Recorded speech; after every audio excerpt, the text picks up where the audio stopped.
Hello everyone. So today we are going to discuss the chapter breathing and exchange of gases जो कि class 11th का topic है. इस chapter के हम 25 MCQs देखेंगे. So the first question, lungs are made up of air-filled sacs, the alveoli. They do not collapse even after forceful expiration because of the presence of.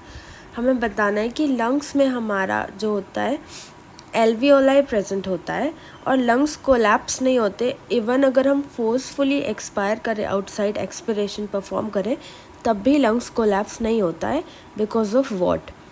Expiratory reserve volume, inspiratory reserve volume, residual volume या फिर tidal volume. तो इसका correct answer हो जाएगा सी, यानी कि residual volume.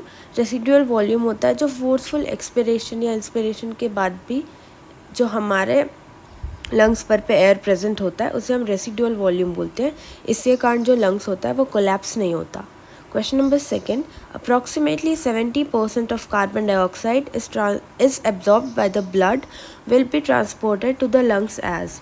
जो approximately 70% CO2 जो ब्लड में एब्जॉर्ब होता है वो लंग्स तक कैसे ट्रांसपोर्ट होता है, किस फॉर्म में होता है? Carbamino haemoglobin bound to RBC dissolved in gas molecules bicarbonate ion. तो ऑलमोस्ट 70% कार्बन डाइऑक्साइड ट्रांसपोर्ट होता है through bicarbonate ion. Question number 3, people who have migrated from plains to high altitude about 6 months back are not physically fit to play games like football, have more RBC in their hemoglobin, has a low binding affinity to oxygen, have the usual RBC count but their hemoglobin has very high binding affinity to oxygen, suffer from altitude sickness with symptoms like nausea, fatigue, etc. तो इसका correct answer हो जाएगा B, यानी कि जो higher altitude में 6 month या उससे ज़्यादा रहते हैं उनके में RBC की नंबर जो होती है वो ज़्यादा हो जाती है, लेकिन ऑक्सीजन से बाइंडिंग कैपेसिटी इनकी लो होती है. Question number 4, a large proportion of oxygen remains unused in human blood even after its uptake of body tissues. This oxygen helps in releasing more oxygen to epithelial tissue, is enough to keep oxyhemoglobin saturation at 96%, raises the partial pressure of CO2 of blood to 77 mmHg, acts as a reserve during muscular activity. तो जो oxygen होता है वो unused इसलिए होता है ताकि it can act as a reserve जब हम मस्कुलर एक्सरसाइज कर रहे हो. तो इसका correct option is D. Question number 5, bulk of carbon dioxide released from body tissue into the blood is present as. जो CO2 होता है बॉडी टिश्यू से रिलीज होता है वो सबसे ज़्यादा बल्क में कैसे प्रेजेंट होता है?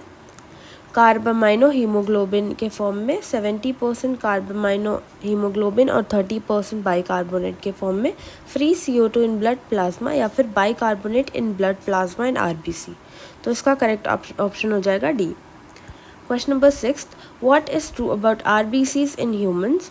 They transport about 80% oxygen only and the rest 20% is transported in the dissolved state in blood plasma. RBC के लिए क्या ट्रू है? क्या वो 80% ऑक्सीजन ट्रांसपोर्ट करते हैं एंड द 20% जो होता है वो ब्लड प्लाज्मा में रिजर्व स्टेट डिजॉल्व्ड ऐसे फॉर्म में स्टोर रहता है, या फिर they transport 99.5% of oxygen, they carry about 20 to 25% of carbon dioxide, they do not carry carbon dioxide at all. तो इसका correct option will be C, because RBC जो होता है वो 20 to 25% अप्रॉक्सीमेटली कार्बन डाइऑक्साइड को ट्रांसपोर्ट करता है. Question number 7, the hemoglobin of the human fetus has the same affinity for oxygen as that of an adult, has a lower affinity of oxygen as that of an adult, has a higher affinity of oxygen than of an adult, या फिर has only 2 protein subunit instead of 4. तो इसका correct option will be C, which is the fetus will have higher affinity for oxygen than that of an adult. Question number 8, pick the incorrect statement. इनमें से गलत statement बताना है. Option number A, the presence of non respiratory air sacs increase the efficiency of respiration in birds. The residual air in the lungs slightly decreases the efficiency of respiration in mammal. The principle of Counter current flow facilitates efficient respiration in gills of fishes. In insects, circulating blood fluid serves to distribute oxygen to tissues. तो option number D would be incorrect because insect में trachea और ट्रैकियोइड्स के through ही oxygen transport होता है, ना कि blood के through. Question number 9th. During normal respiration, the approximate percentage of CO2 transported as bicarbonate ion is 50%, 60 to 70%, 90% या फिर 30%.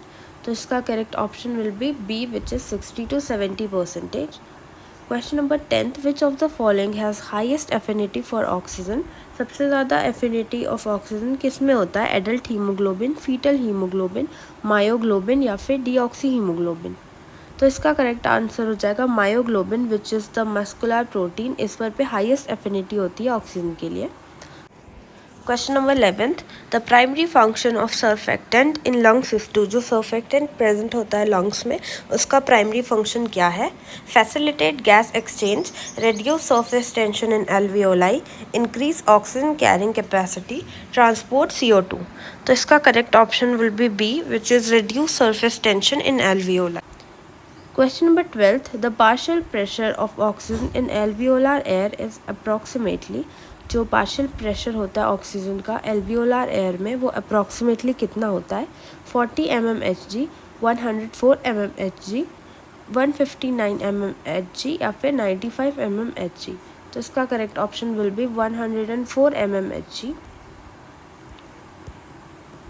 Question number 13. Bohr's effect is related to. जो बोर्स इफेक्ट होता है वो किससे रिलेटेड होता है? CO2 transport, oxygen dissociation from haemoglobin, chlorine transport या CO2 absorption. So the Bohr effect is actually the oxygen shift. जो एक ग्राफ दिया हुआ है ये उससे रिलेटेड है कि वो किससे रिलेटेड होता है. तो इसका correct option will B oxygen dissociation from haemoglobin. जो कर्व बनता है उसके थ्रू हम बोर इफेक्ट को और डिटेल में जान सकते हैं. Question number 14th. Which enzyme plays a crucial role in CO2 transport? Carbonic anhydrase, amylase, peptidase या lipase. तो इसका करेक्ट ऑप्शन होगा A, carbonic anhydrase. Question number 15th. Which of the following muscles contract during inspiration?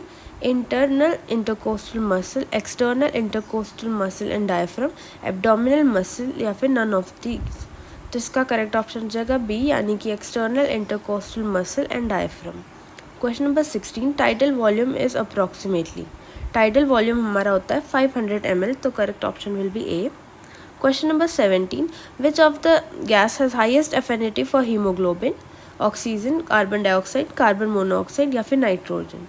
तो correct option हो जाएगा carbon monoxide. इसीलिए if there is presence of carbon monoxide तो फिर हीमोग्लोबिन पहले कार्बन मोनोऑक्साइड से बाइंड कर लेता है एंड फिर हमारे बॉडी में ये एक पॉइजन की तरह काम करता है. That is why we should avoid carbon monoxide वाले places. Question number 18. The chloride shift occurs in response to. जो क्लोराइड शिफ्ट होता है वो किसके रिस्पॉन्स में होता है? Oxygen binding to haemoglobin, bicarbonate ion exchange, carbonic acid dissociation या फिर ऑक्सीजन अनलोडिंग. तो इसका correct option will be bicarbonate ion exchange. Chloride shift actually होता है, ये थोड़ा सा डिटेल में हो जाता है, यानी कि थोड़ा आप और हायर स्टडीज़ करेंगे तो आपको ये क्वेश्चन मिलेगा. This is I think not given in NCERT. But ये होता है जब बाइकार्बोनेट आयन एक्सचेंज हो रहा होता है RBC में, तो जो क्लोराइड होता है वो हमारा अंदर की तरफ जाता है और बाइकार्बोनेट बाहर जाता है और इस तरह से साइकिल रिपीट होता है. क्लोराइड एक्सचेंज होता है बाइकार्बोनेट के साथ. So the option B is correct. Question number 19. Vital capacity is the sum of tidal volume, expiratory reserve volume and inspiratory reserve volume, total lung capacity, volume of air remaining in lungs after maximal expiration, none of the above. तो इसका correct option will be A. Question number 20. Which of the following factors increase oxygen dissociation from haemoglobin. कौन सा factor है जो increase करता है oxygen dissociation का haemoglobin से? Low temperature, high pH, high CO2 concentration, low CO2 concentration. तो इसका correct option will be C which is high CO2 concentration. अगर CO2 का कॉन्सेंट्रेशन ज़्यादा है तो ऑक्सीजन ज़्यादा डिसोसिएट होगा. वैसे ही अगर टेम्परेचर भी हाई होगा तो फिर ऑक्सीजन ज़्यादा डिसोसिएट होगा.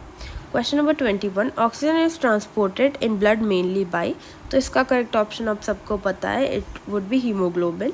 Question number 22, hypoxia refers to, hypoxia क्या होता है? Increase oxygen level, decrease oxygen supply to tissue, increase CO2 level, decrease CO2 level. तो इसका correct option will be B, which is decreased oxygen supply to tissue. अगर increase होता है oxygen supply, that would be hyperoxia, and then hypoxia यानी कि hypo term जब use होगा उसका मतलब कि डिक्रीज होता है ऑक्सीजन सप्लाई टिश्यू में। Question number 23, respiratory rate is controlled by, respiratory rate कौन कंट्रोल करता है? Medulla oblongata, cerebrum, spinal cord या पिट्यूटरी ग्लैंड। तो इसका correct option will be A, which is medulla oblongata. 24, the exchange of gases occurs at, gases कहाँ पे exchange होते हैं? एल्वियोलाई, ब्रोंकाई, ट्रैकिया या फिर लैरिंग्स। तो हमारे गैसेस एक्सचेंज होते हैं एल्वियोलाई में, तो option A is correct. Question number 25th, a decrease in blood pH will result in increased oxygen binding to hemoglobin, increased oxygen release from hemoglobin, no change in oxygen transport, increased bicarbonate formation। यानी कि blood pH decrease होगा तो फिर क्या होगा? इसका correct option will be, जो haemoglobin release है वो बढ़ जाएगा। So the correct option is B. तो ये थे हमारे 25 MCQs जो हमने डिस्कस किए। Thank you so much for watching.